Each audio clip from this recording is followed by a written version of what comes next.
अहम ब्रह्म। यजुर्वेद अध्याय 34 मंत्र 31। ओम आकृष्णेन रजसा वर्तमानो निवेशयन्यामृतं मर्त्यं च हिरण्ययेन सविता रथेन आदेवो याति भुवनानि पश्यन्। बहुत ही कह सकते हैं प्रसिद्ध प्रचलित मंत्र है।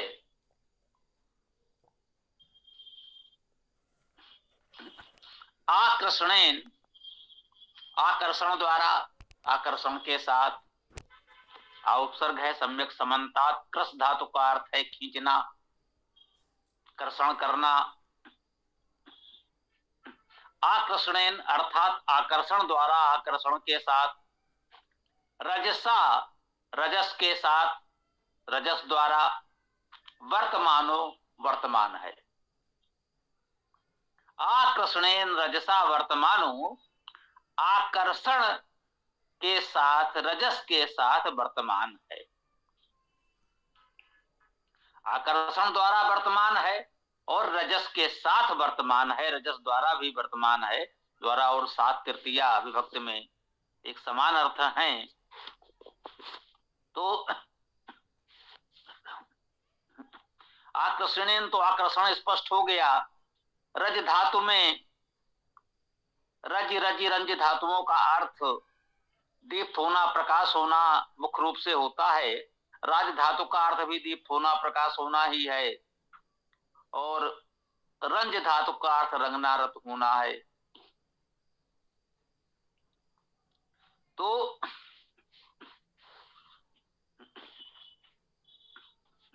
रजसा में रजस का अर्थ दीप्त प्रकाश ही प्रमुखता से स्पष्ट हो रहा है। आकर्षणेन रजसा वर्तमानो, आकर्षण और प्रकाश के साथ वर्तमान है। उस परमेश्वर का आकर्षण संपूर्ण सृष्टि, उसी का सृजन है। उसी के आकर्षण से बंधी संचालित है।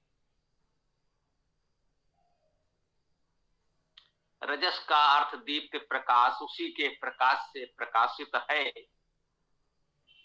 कह रहे हैं कि आकर्षण और प्रकाश के साथ वर्तमान है। वह परमेश्वर आकर्षण और प्रकाश के साथ वर्तमान है। निवेशयन, निवेश करते हुए। विष धातु का अर्थ प्रवेश करना, निवेश करना। देखिए, विष धातु से वेश शब्द बन रहा है। नि उपसर्ग लगाएं, प्रा उपसर्ग लगाएं, आ उपसर्ग लगाएं तो आवेश बन जाएगा। भौतिकी में पढ़ा होगा, आवेश भी धनात्मक आवेश, ऋणात्मक आवेश। ये आवेश भी वही भाव है। धनात्मक ऋणात्मक आवेश जिसे इस समय आधुनिक भौतिकी में कहा गया, इन शब्दों का चुनाव किसी ने किया होगा। इसी के कारण ऊर्जा का प्रवेश और प्रवाह होता है। एक दूसरे को आकर्षित करते हैं, एक दूसरे में प्रवेश करने का भाव उन जड़ पदार्थों में भी परिलक्षित होता है। आवेश, विवेश, निवेश, प्रवेश, ये सब विष धातुओं के प्रयोग हैं। यहां कहा गया है निवेशियन, निवेश करते हुए। अपने आकर्षण प्रकाश का निवेश करते हुए, प्रवेश करते हुए, सब में वो प्रवेश कर रहा है, सब में प्रविष्ट है, क्योंकि वह सर्वव्यापक है।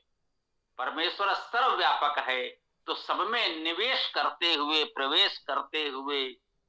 अमृतम मर्त्यम चा, वो अमृत और मृत, वैसे अमृत तो केवल परमेश्वर ही है, से सब उत्पन्न होते हैं तो विनाश को भी प्राप्त होते हैं, मृत्यु को भी प्राप्त होते हैं। कहते हैं सामान्यतः जो बहुत दीर्घ काल तक रहते हैं, व्यवहारिक दृष्टि से हमारे आपके जीवन और अनुमान से बहुत परे जीवित रहते हैं, उनको सामान्यतः अमृत कहा जाता है। आयुर्वेद में कहा कि तक्र अर्थात मट्ठा इस भूलोक का अमृत है, तो ऐसा नहीं कि मट्ठा पीने वाले मरते नहीं, ये प्रतीकात्मक अर्थ है, स्वास्थ्य दीर्घ जीवन के लिए उपयोगी है, इसलिए कहा गया भूलोक का अमृत है।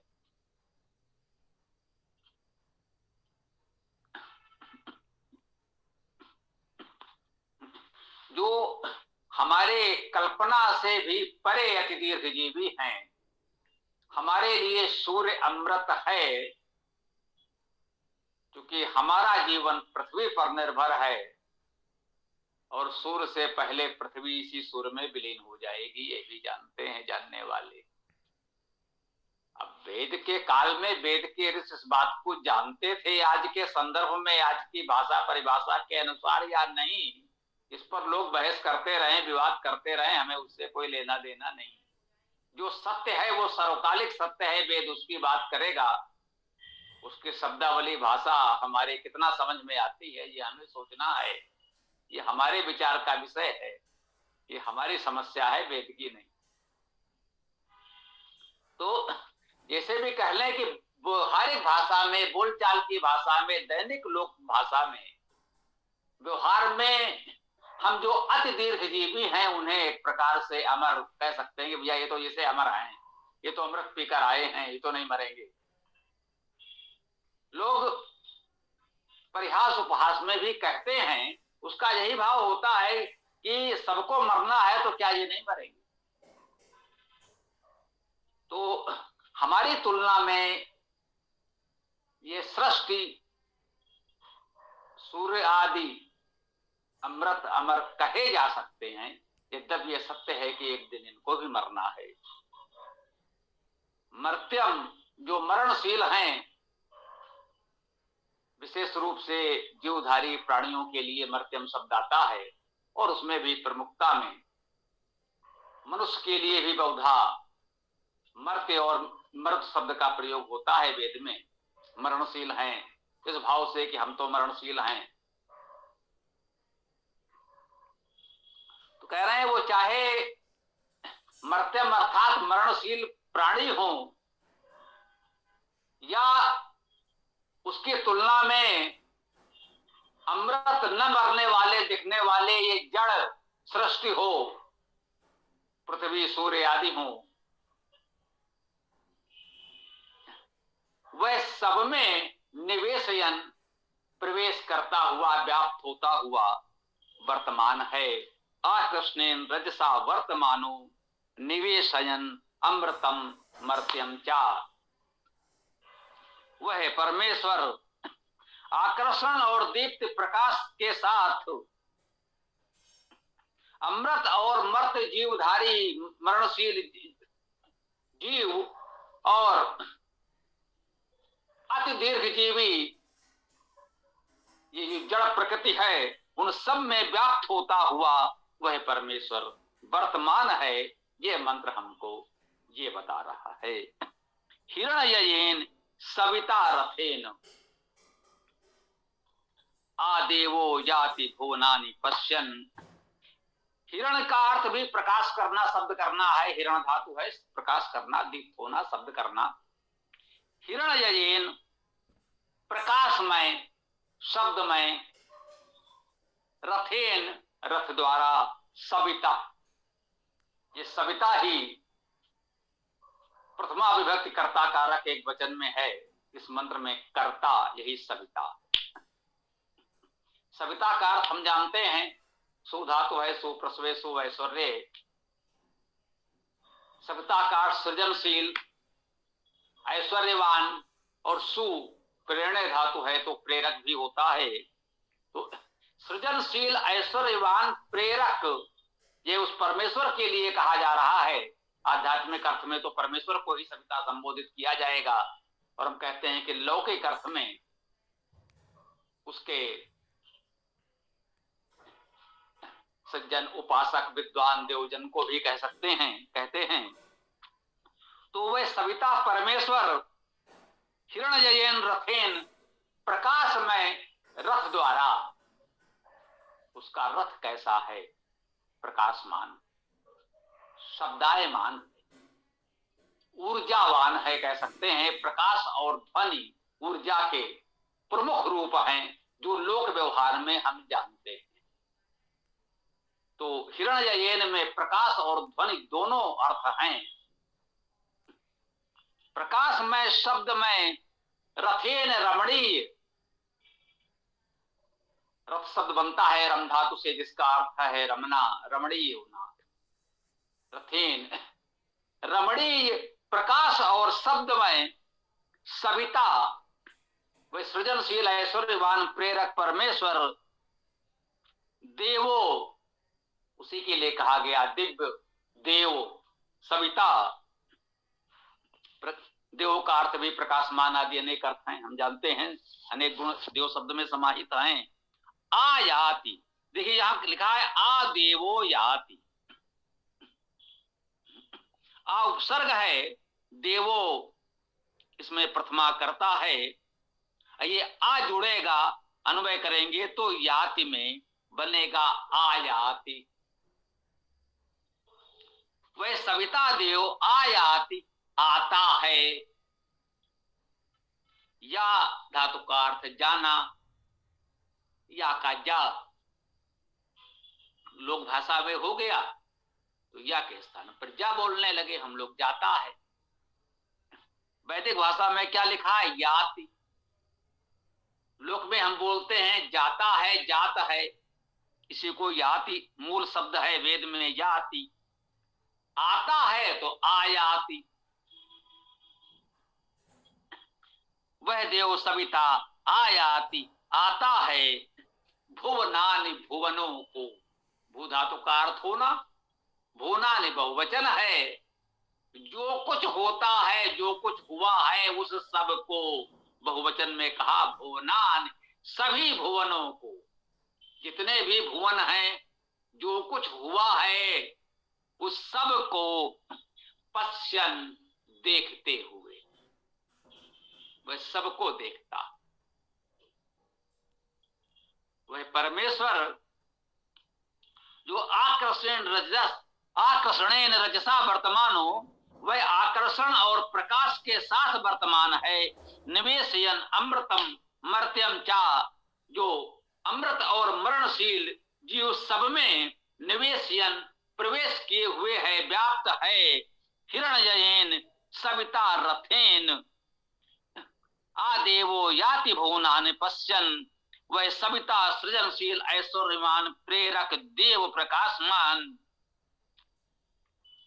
हिरण्ययन रथेन, प्रकाश और शब्द में रथ द्वारा भुवनानि पश्यन्, भुवनों को, सभी भुवनों को, जो कुछ हुआ है उन सब को पश्यन्, देखते हुए आयाति, आता है।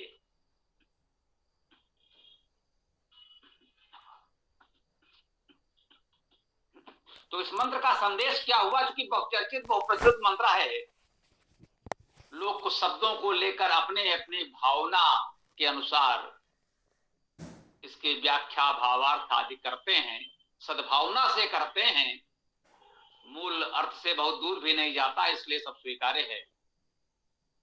हमने आपको शब्दशः उसका अर्थ बताने का प्रयास किया, जो इसका मूल अर्थ हो सकता है।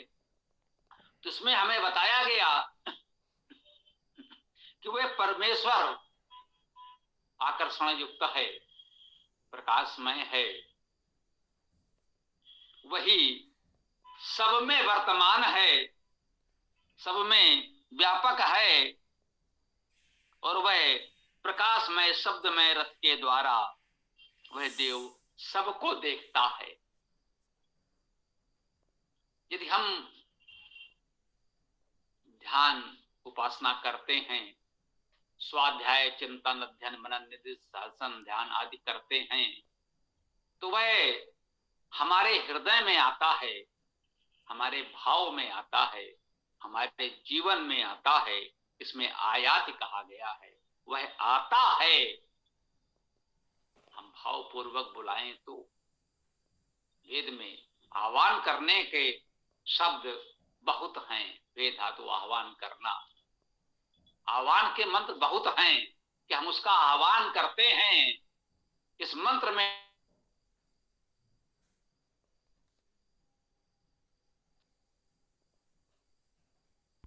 वो समाता भी है।